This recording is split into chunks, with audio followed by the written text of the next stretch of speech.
You're listening to an Airwave Media Podcast. This is the Useless Information Podcast. I am Steve Silverman. Useless information.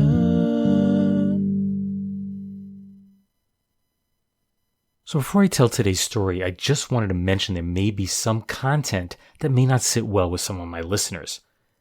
And that's because it deals with the controversial topic of beauty pageants, which seems not only out of step with today's norms, but there are some quotes commenting on a woman's physique that are incredibly inappropriate and certainly would never make it into print today.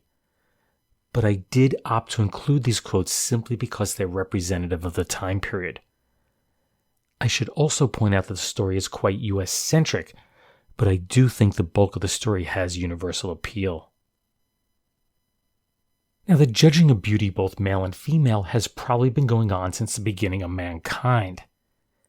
Yet the first truly modern beauty contest here in the United States is said to have begun with perhaps the most famous showman of all time, P.T. Barnum, who back in the 1850s began holding contests before paying audiences, to select the best chicken, the nicest dog, most beautiful flower, the most beautiful child in all of America.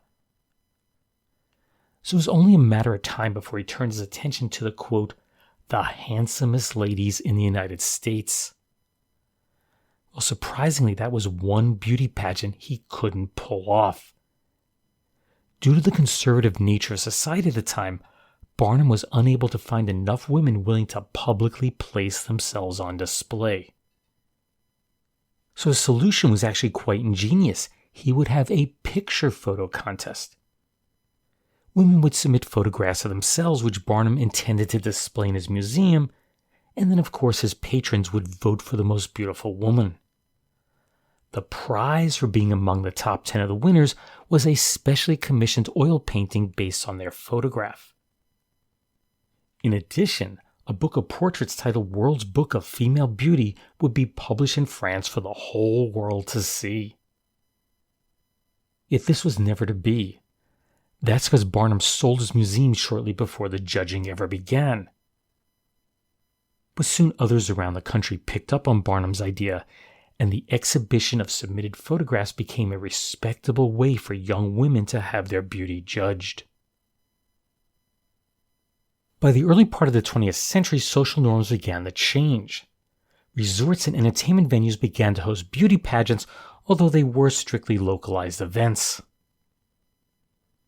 Well, a big change would occur when businessmen in the resort town of Atlantic City, New Jersey, held what they referred to as a fall frolic. Well, the planners never set out to create a national beauty pageant. What they were trying to do was to get people to visit Atlantic City after Labor Day, which marks the traditional end of summer here in the United States, after which beach resorts like Atlantic City became ghost towns.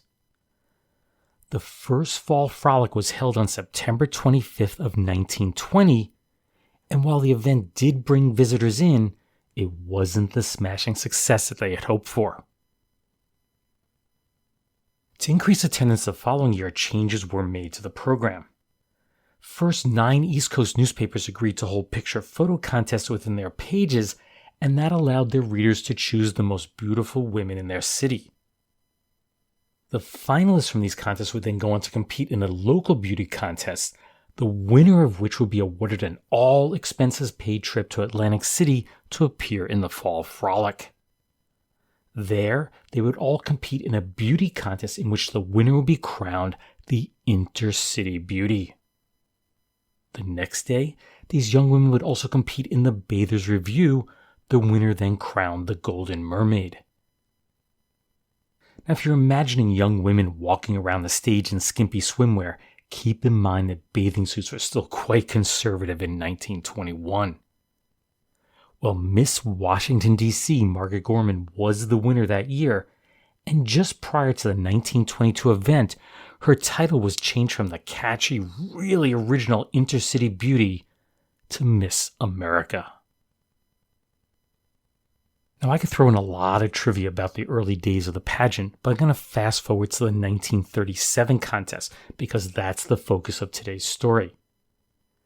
And unlike today where there are 51 contestants, one from each state plus Washington, D.C., back then there could be multiple representations from one state and absolutely none from another. For example, New York had Miss Westchester County, Miss New York City, Miss Troy, Miss Bronx, and Miss Empire State all in 1937. Yet there were no contestants from states such as Arkansas, Indiana, Iowa, Louisiana, New Mexico, Utah, and so on.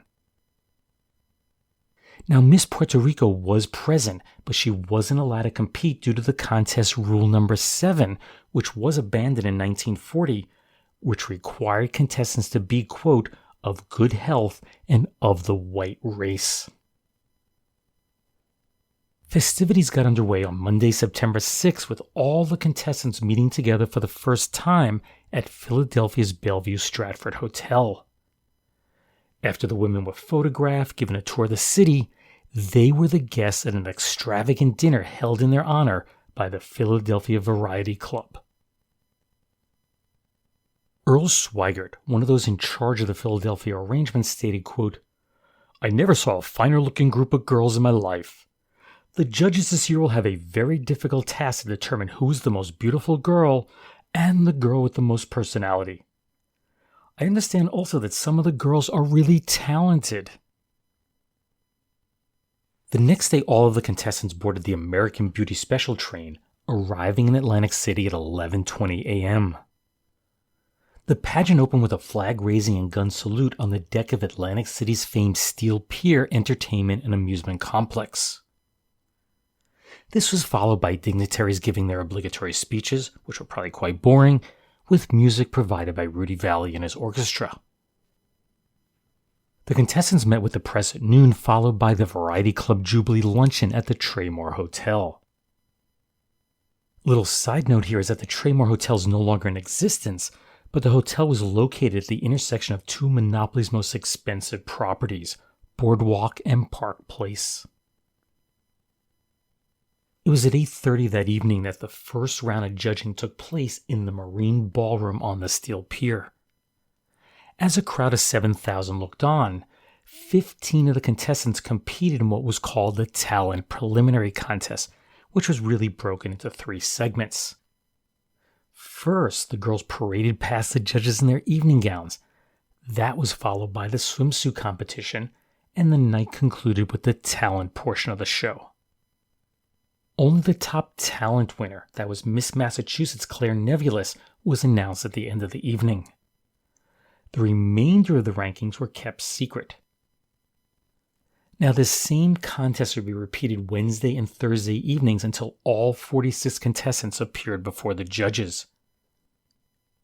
Miss California Phyllis Randall and Miss New York Grace Travis placed first in those 2 evening competitions. On Friday, thousands of spectators looked on as a parade featuring spectacular floats, bands, and of course the Miss America contestants moved along the boardwalk.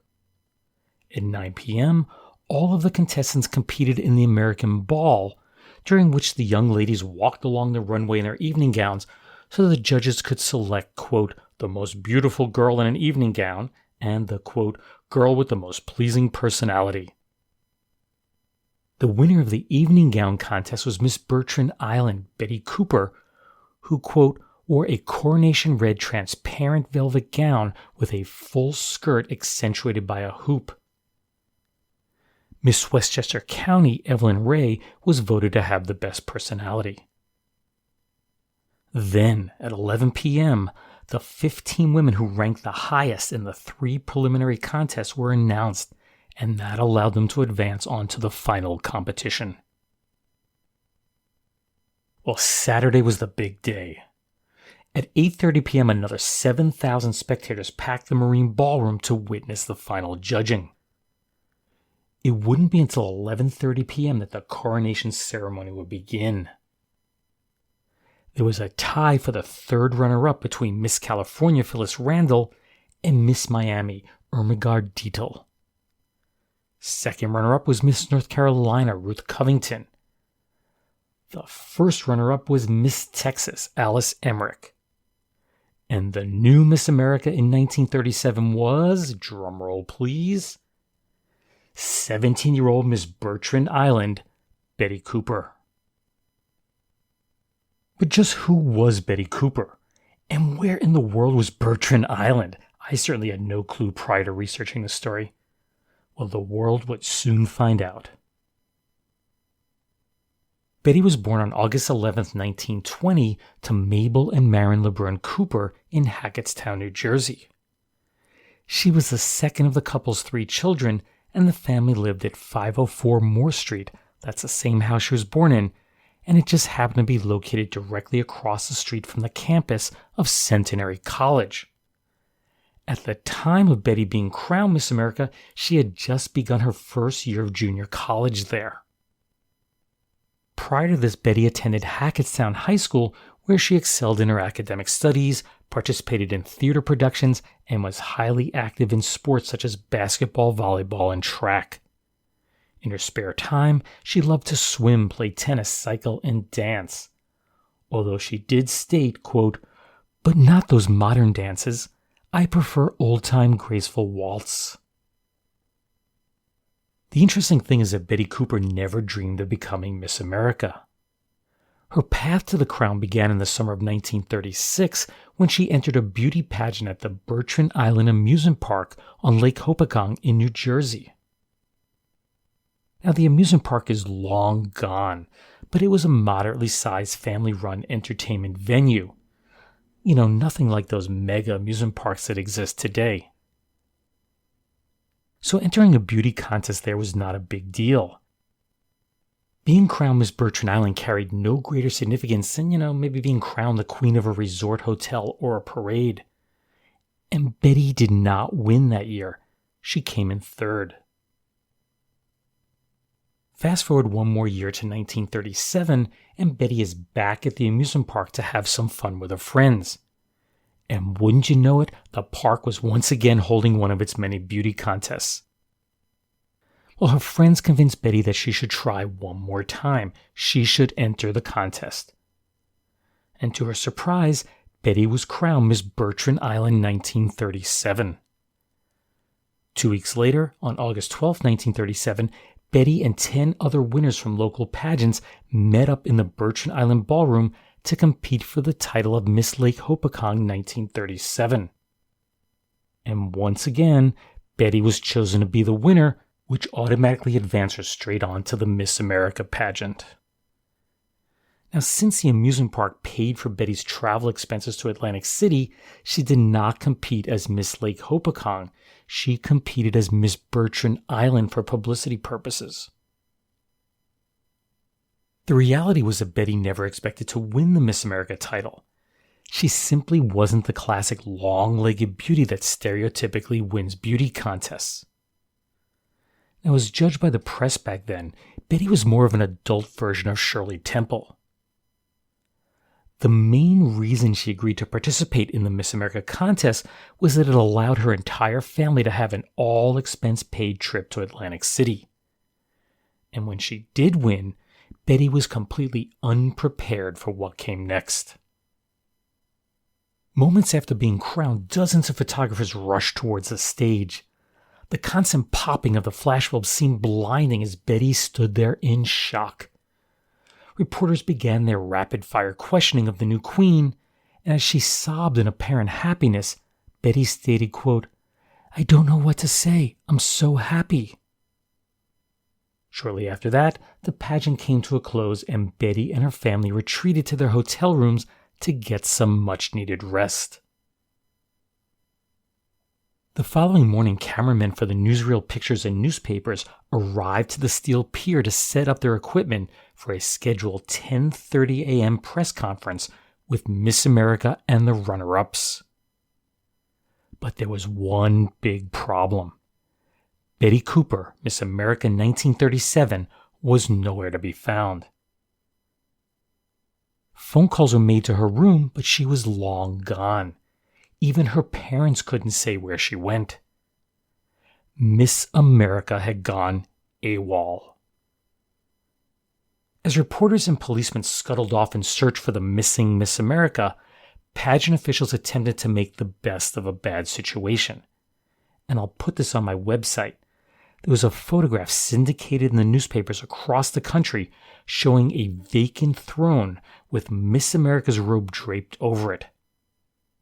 Her crown can be seen sitting on the seat of the throne, while the big, large trophy that she won sat on the ground near the base of the chair. On one side you had Miss Texas, the first runner-up, and on the other side you had Miss North Carolina and Miss Miami standing there, all dressed in their swimsuits.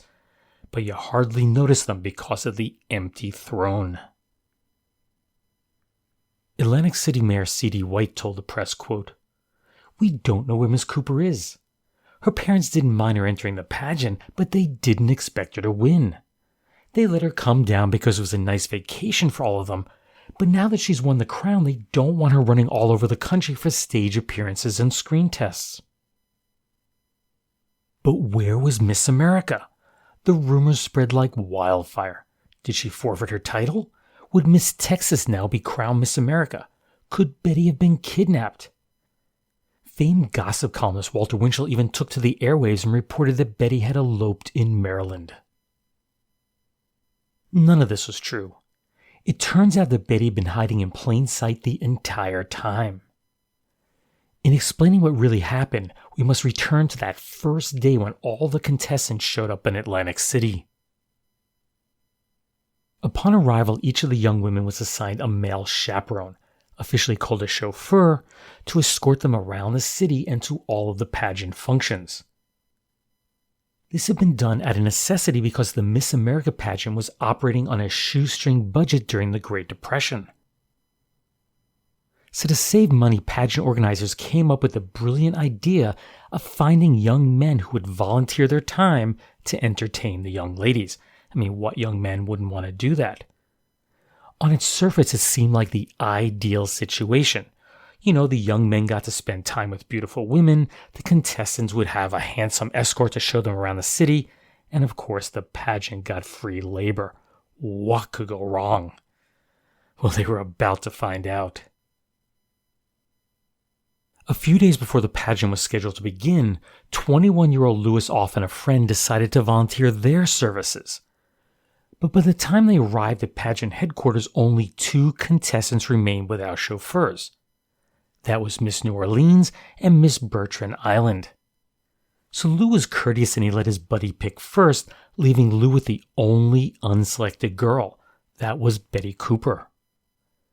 Years later, Lou would recall, quote, "I remember there were all sorts of girls. A lot of them were just cute bathing suit girls, and there's even one stripper in the contest.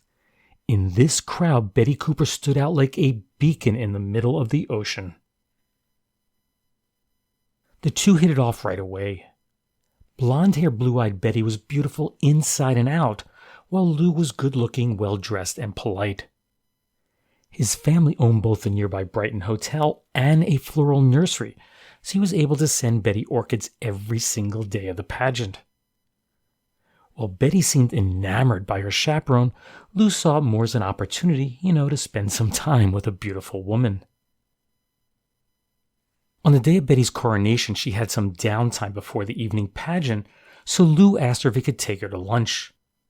He picked her up at the Lafayette Hotel, and Lou described what happened next. Quote, "We took a long drive first. Betty had a cold and didn't feel well at all. She had even been to see a doctor. I remember we stopped for lunch at a restaurant in Somers Point, and when we were sitting there, I asked her, 'Betty, have you really thought about what you're going to do if you win this thing tonight?' He continued. She just laughed and said the thought was ridiculous." Then, after winning the contest that evening, it quickly became clear that Betty was unprepared for all of the demands that being Miss America entailed. After retreating to her hotel room that evening, she panicked. Lou described what happened next. Quote, "About 2 a.m. the phone rang and it was Betty. She was in tears and she said, 'I want to see you. I don't want any part of it.' And I said, 'If you don't want it, you don't have to have it.'" That's when Lou ran into a nearby telephone booth and he emerged seconds later as Superman. Okay, maybe it wasn't that dramatic. Lou went and he fetched his car from the Brighton Hotel garage, and then he raced over to the Lafayette where he met up with Betty's father in the lobby. Mr. Cooper explained that Bette was in over her head and didn't want the title of Miss America after all. The entire family just wanted to go home. So Lou drove off and then he asked two of his buddies for assistance. Lou returned to the Lafayette around 4:30 in the morning with his friends, and they escorted Bette down the fire escape and off to freedom. They drove about 4 miles or 6.4 kilometers down the coast to nearby Margate, and then they boarded a fishing boat that they had docked there. From there, they sailed directly back to the steel pier, and they dropped anchor just a short distance away as dawn was breaking. With Bette ill, she slept most of the day below deck as Lou and his buddies relaxed and did some fishing. The entire time, they're able to watch all of the commotion taking place up on the pier as the search for Miss America continued. Later that afternoon, they sailed right back to Margate, hopped in Lou's Buick, and they drove 3.5 hours to Hackettstown, arriving at Bette's home around midnight.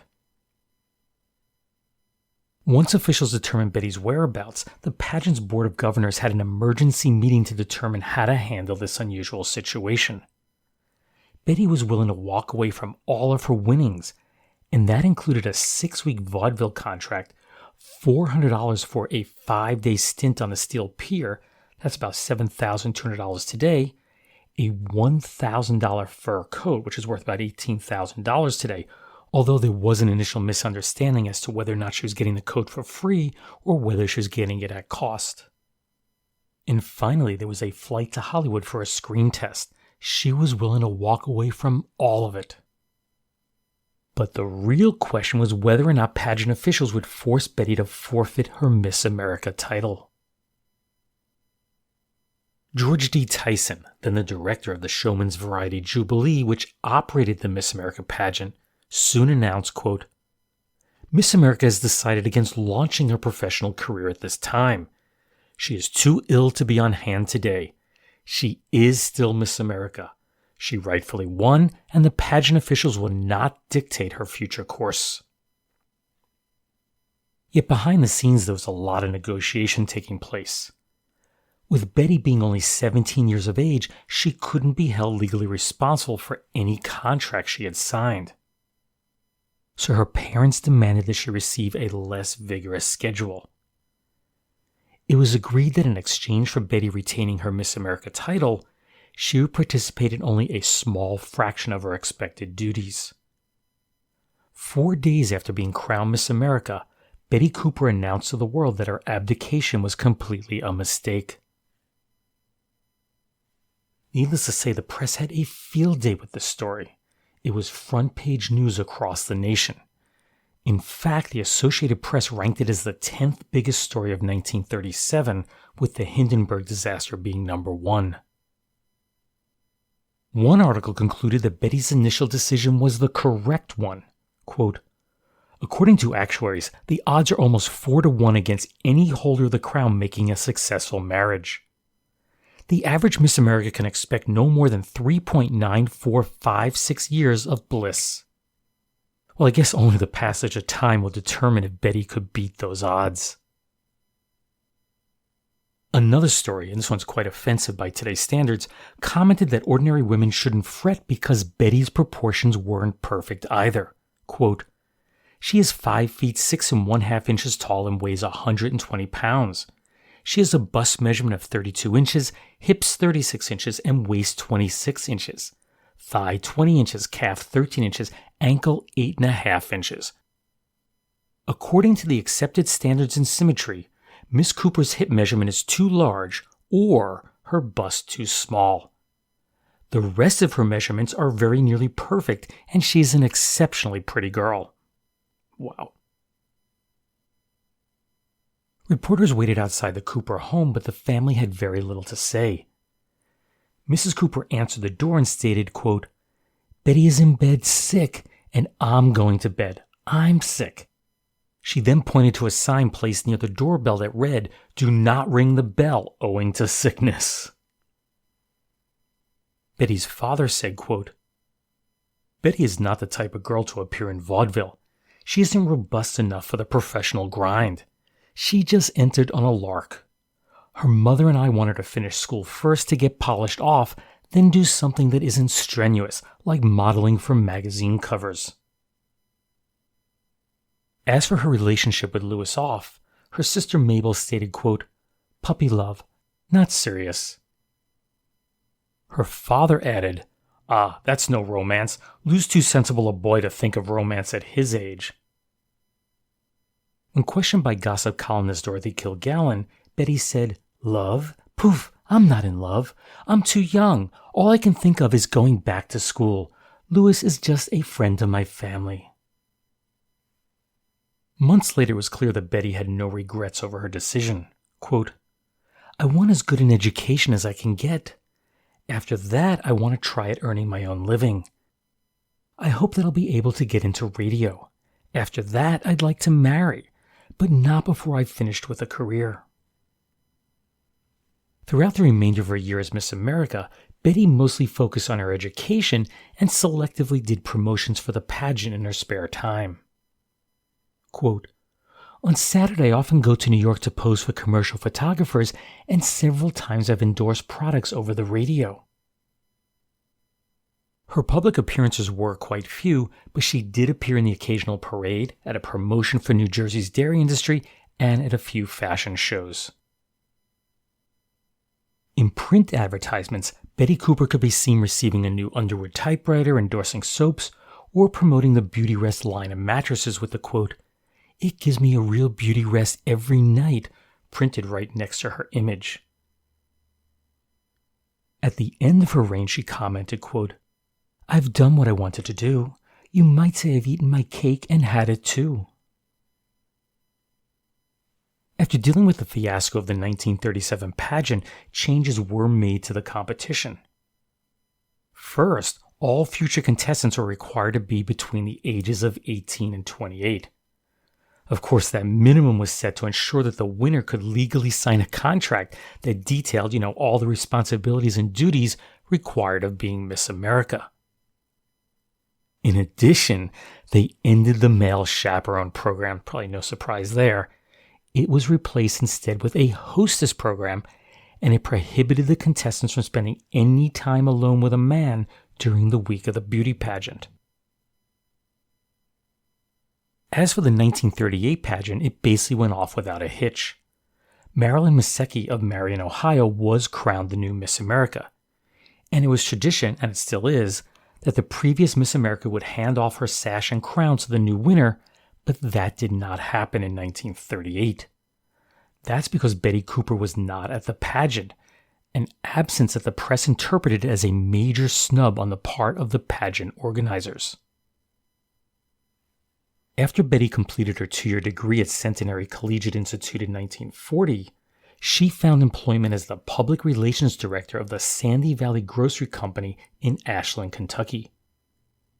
In 1947-48, she taught kindergarten at the Edgewood School in Greenwich, Connecticut, before enrolling in Columbia University in 1949. On April 27, 1951, Betty married engineer William F. Moore. The couple lived in Greenwich, where they raised their 2 children, Gregory and Cheryl. Sadly, Betty's husband died in 1968, but her 17-year marriage did beat the prediction that a former Miss America would only experience 3.9456 years of wedded bliss. Betty's last major public appearance as a former Miss America was at the 1939 World's Fair in New York. For the remainder of her life, she would say nothing publicly about her 1937 coronation. When Elizabeth Cooper Moore passed away on December 10th of 2017, she was 97 years old, and she was the oldest living Miss America at the time. Betty's obituary detailed her family, her love of music, her involvement in a church, and that she was an enthusiastic golfer and tennis player. The one glaring detail that was missing, however, was that Bette Cooper was once Miss America. Useless, useful, I'll leave that for you to decide. Here we go.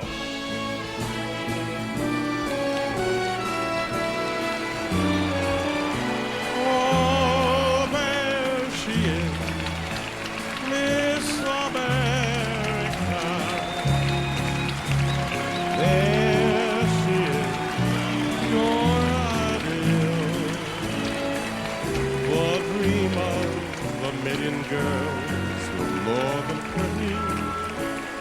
come true in Atlantic City.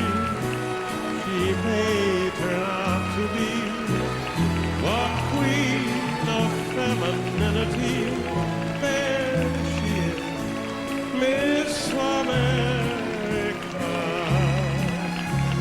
There she is, your ideal, with so many beauties. She took the town by storm with her all-American face and form, and there she is. She's walking on air, she is. Fairest of the fair, she is. Miss America. There she is, ladies and gentlemen, Miss America 1977.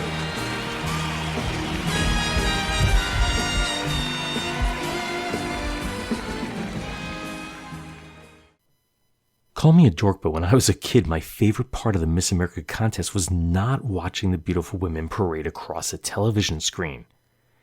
It was hearing Bert Parks sing that corny theme song to the newly crowned Miss America every year. This particular recording is from the 1977 ceremony where Miss Minnesota Dorothy Benham won the contest.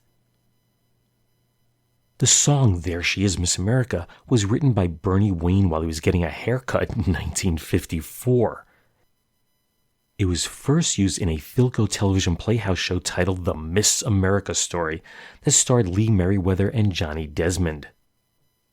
Desmond sang the song as Merriweather, who was Miss California at that moment, was crowned the fictional Miss America. The show aired on September 4th of 1955. 7 days later, the real Miss America contest was broadcast on television for the very first time. Bert Parks, who you just heard singing, had been hired to host the show, and that was a job he'd retain until his firing in 1979. In a very strange coincidence, he sang the song to the new Miss America winner that year, who just happened to be the same woman who played her on television 1 week earlier, Lee Merriweather. Personally, I remember Lee Merriweather fondly from my youth for 2 different roles that she played on television. The first was that of Catwoman on the campy Batman series. Later, she played opposite Buddy Ebsen on Barnaby Jones. Now, I haven't seen that latter show in decades, so I'm sure it's very dated by today's standards, but it was one of my favorites back then. Here's an intro to the show.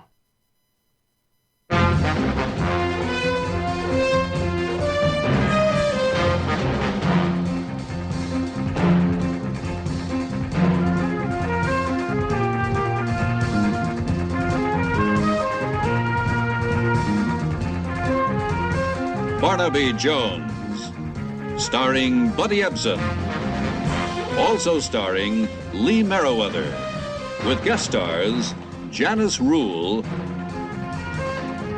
Darlene Carr,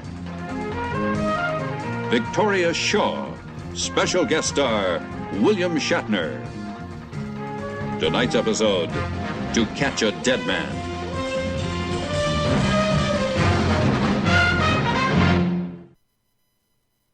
So here's a question for you. Today's contestants for the Miss America contest must be between the ages of 17 and 25. But those high and low cutoffs have changed over the years. So do you know how old the youngest Miss America was? Now, if you don't know, just make a guess.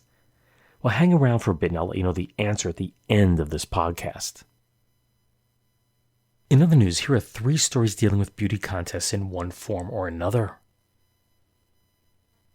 On August 3, 1952, it was announced that the Worth Theater in Fort Worth, Texas, would be sponsoring a Beautiful Legs contest to help promote Rita Hayworth's latest film, Affair in Trinidad. The competition was open to any young woman, whether single or married, who had never acted or modeled professionally. All she had to do was complete the contest entry blank that was printed in the Fort Worth Star and send it along with a photograph of herself dressed in either a bathing suit or play suit to the theater. Then, from the submissions received, the judges would select the top 12 girls solely on the basis of their legs.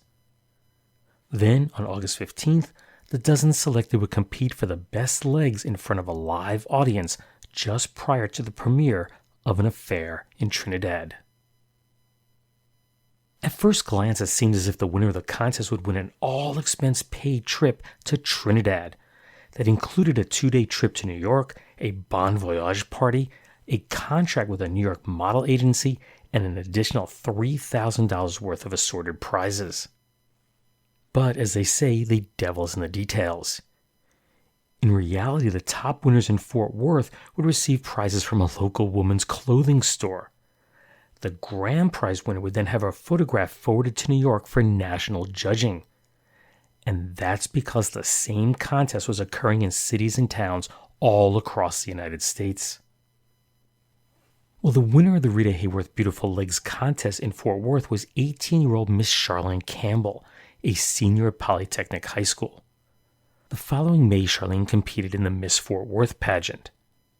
She was described in the newspaper as, quote, a blonde with blue-gray eyes, weighs 125 pounds, and is 5 feet 5 inches tall.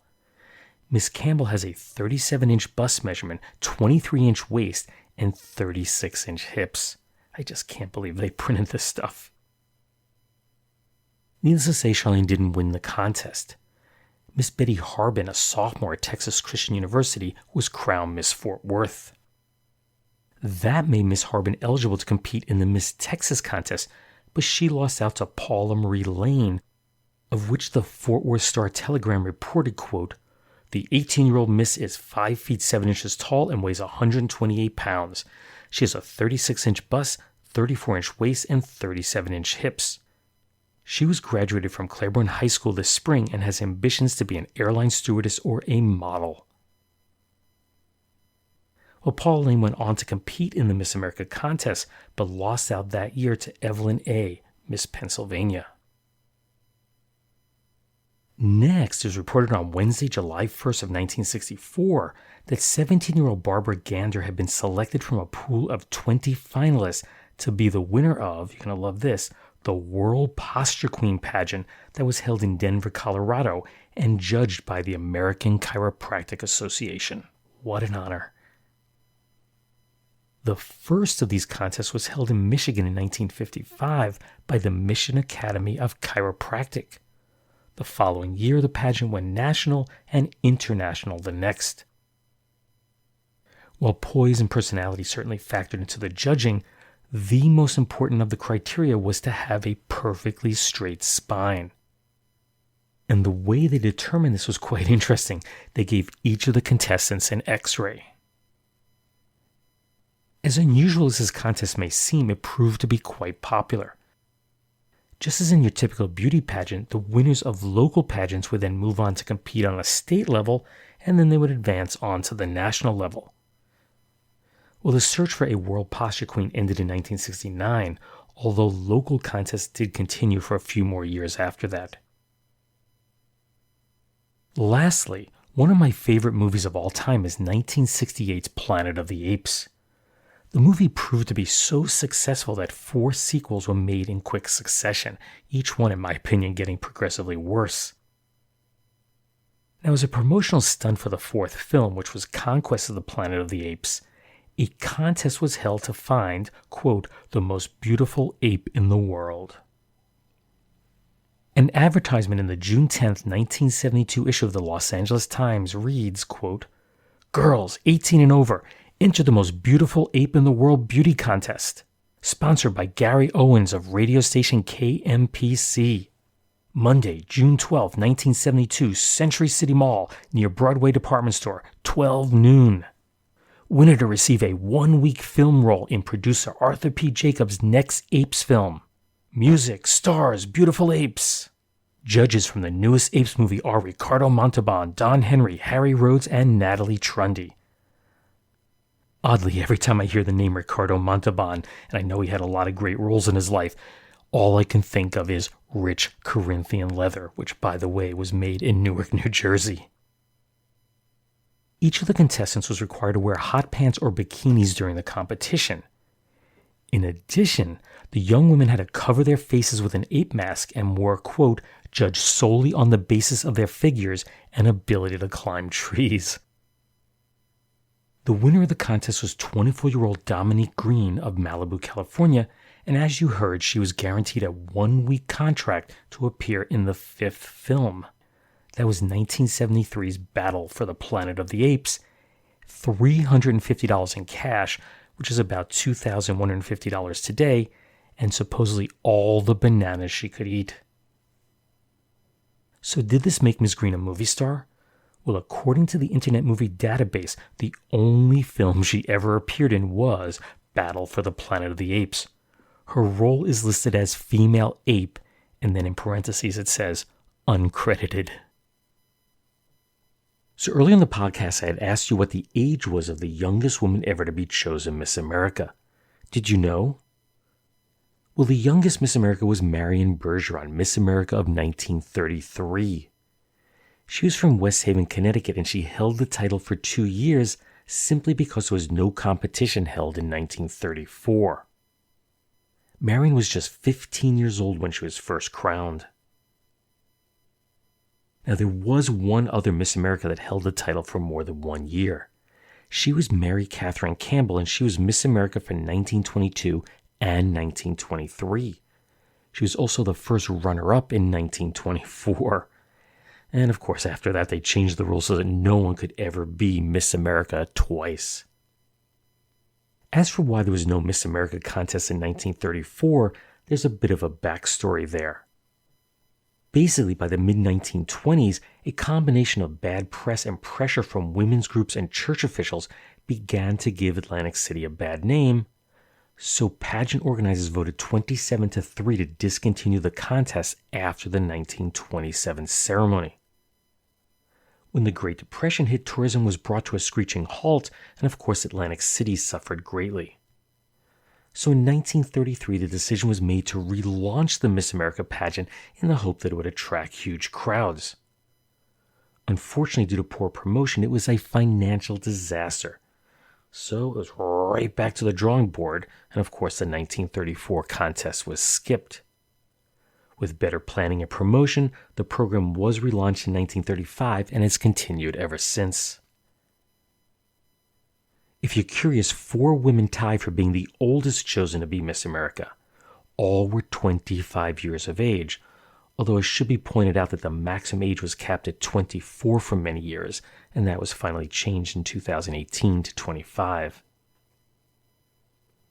Now, there was no Miss America in 1950 because that was the year they began to post-date the contest. For example, in September of 1937, Bette Cooper, who the main story is about, she became Miss America 1937. But starting in September of 1950, Yolande Betbys, who would have normally been Miss America 1950, she was now crowned Miss America 1951, so they skipped the year 1950. Well, that brings another episode of the Useless Information podcast to a close. If you go to my website, which is uselessinformation.org, I will post images and links to videos of Bette Cooper and the 1937 Miss America pageant. If you listen to this podcast until the very, very end, the last bit, I will play a short clip of Bette commenting on the pageant. Just a reminder that my new book, The Flipside History, is currently available. It makes a great stocking stuffer. So if you enjoy listening to the stories that I include in this podcast, I highly encourage you to get a copy of the book. It is also available on audiobook, but as I've said multiple times before, I did not do the narration for it. Be sure to sign up for my Twitter feed. It's @UselessInfoCast, and that'll allow you to be among the first to know when a new episode is released. Again, the handle is @UselessInfoCast. Also, be sure to like the show on Facebook if you've never done so before. All you have to do is do a quick search for the Useless Information podcast and it should pop up. Make sure that you subscribe to the Useless Information podcast, and you can do so through whichever podcast platform you use, whether that be Amazon Podcasts, Apple Podcasts, Google Play, iHeart, Spotify, TuneIn, and so on. There's a whole bunch of them. Now, I did have a laugh the other day when I got an email that showed where in the world this podcast was doing exceptionally well, and these are all in the history category. I ranked number 2 in Niger, number 7 in Macau, number 11 in Botswana, number 12 in Tanzania, and number 19 in Uruguay. Anyway, thanks for listening, and I hope you tune in the next time. Take care, everyone. Bye. Elusive Miss America 1937. The first girl ever to spurn Atlantic City's crown of beauty, Bette Cooper, 17, made headline history, but remains a very level-headed miss. Of course I am happy to have been chosen Miss America for 1937. What girl wouldn't be? But I do not believe it sensible to sacrifice my home life, my education, and all my girlfriends for it. I want to be a real Miss America, following the happy, healthy, normal pursuit that all American girls cherish. In doing this, I feel sure that I am truly representing Miss America.